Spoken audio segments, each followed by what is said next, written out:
Good morning. Good morning. I wanna start with a question.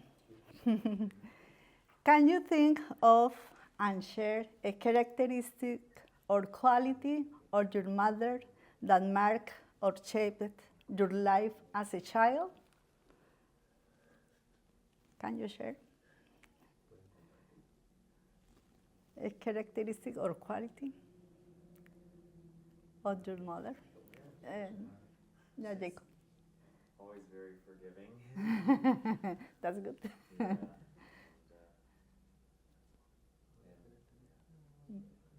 Okay, good. My mother had a very calm and gentle spirit. That's one thing I remember about her. I can't even recall her raising her voice hardly. She just was a very calm, gentle person. Good. Yes, my mother was supportive of me no matter how awful I was. Bad.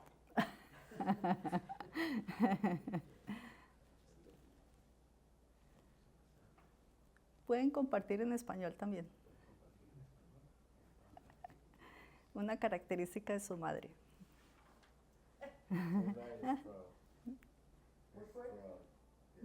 Strong. Okay.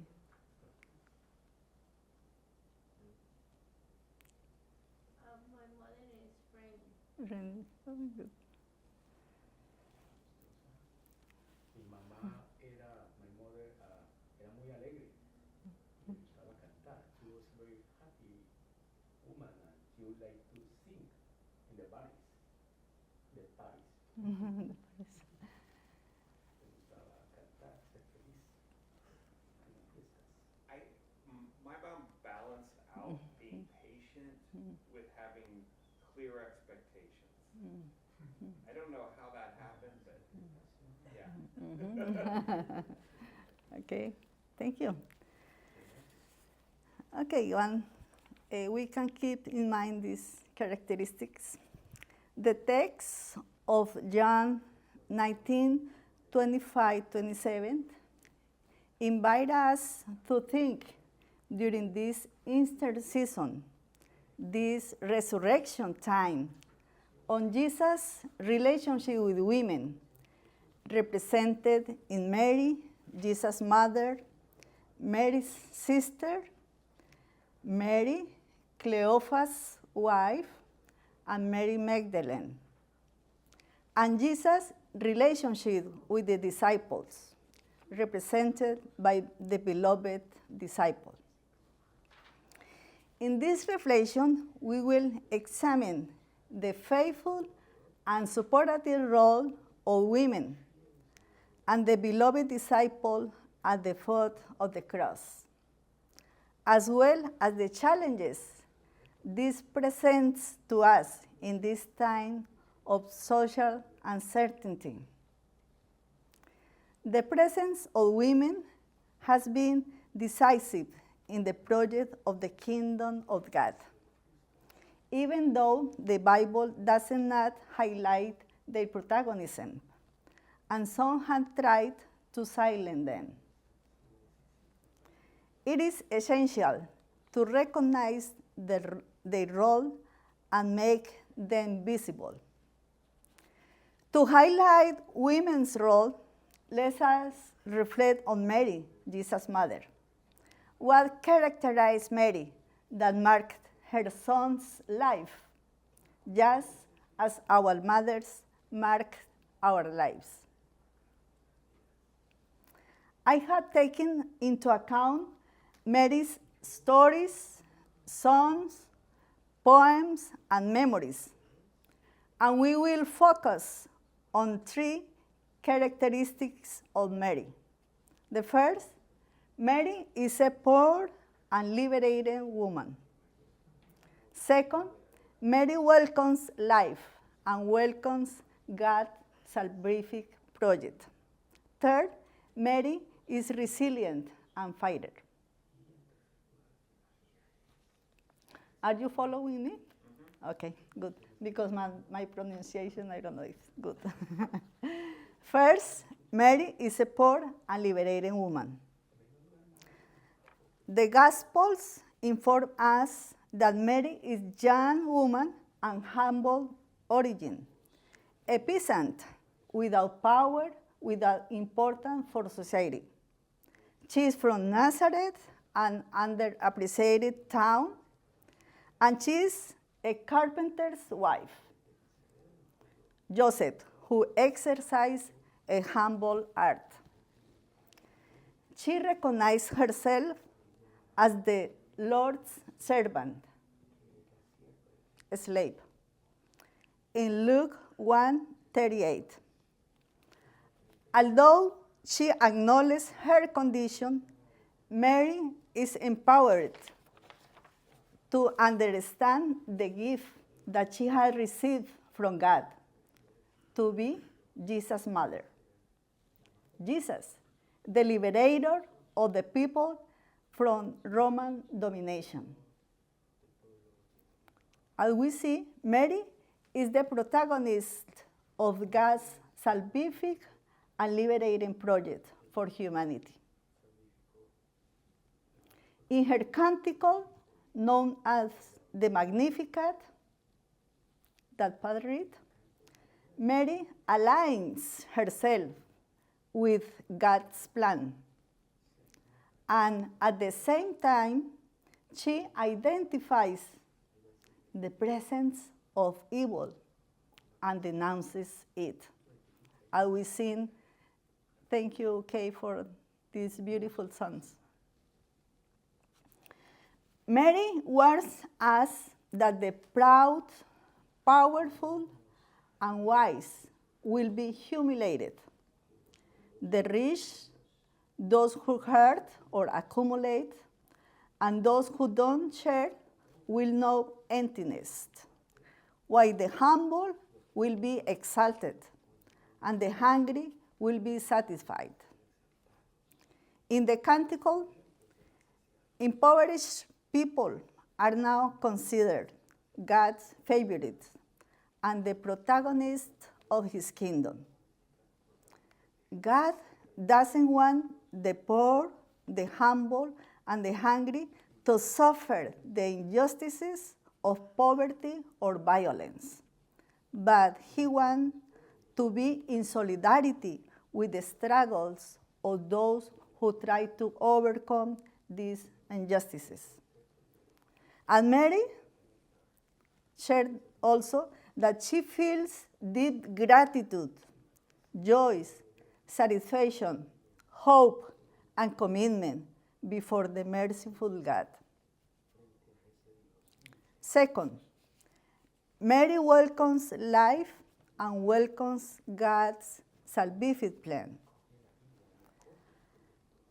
After God had revealed to her that she carries a new life in her womb, Mary welcomes him.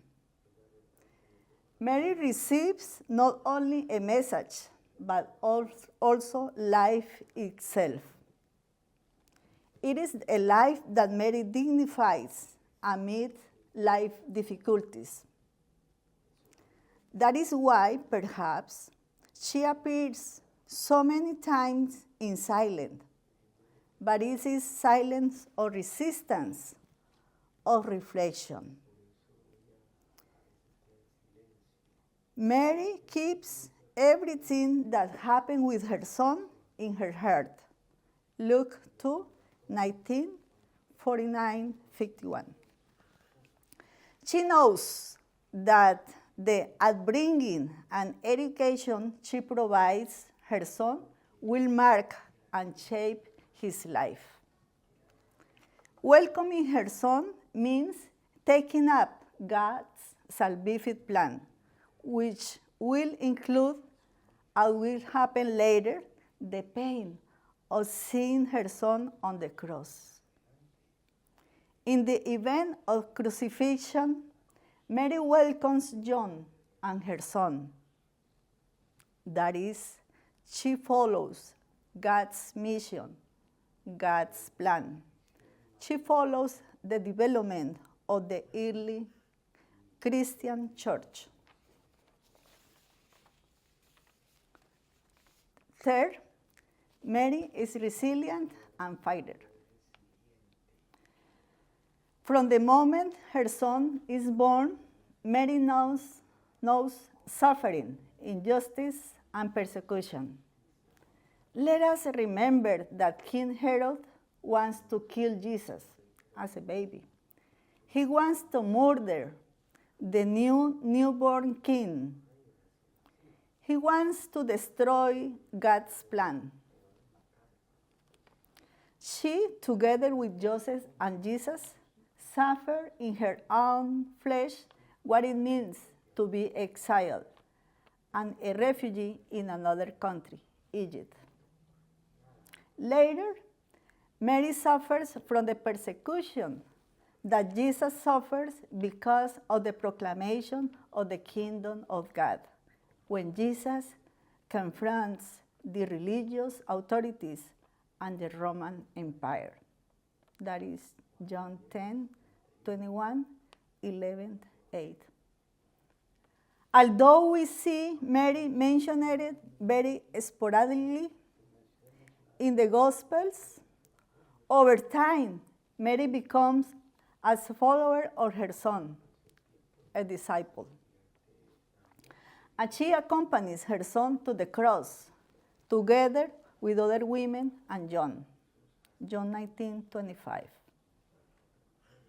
At the cross, Mary stands in solidarity with her son and with the beloved disciple. She also shows courage by not hiding as other disciples do. John 20:19. By confronting the system, resisting and fighting. Is the beloved disciple, is the ideal of the disciple? The women too are found there at the cross, though the example of Mary as follower of Jesus and as part of the new family of Jesus. Because Jesus has another concept of family. Who is Jesus' family?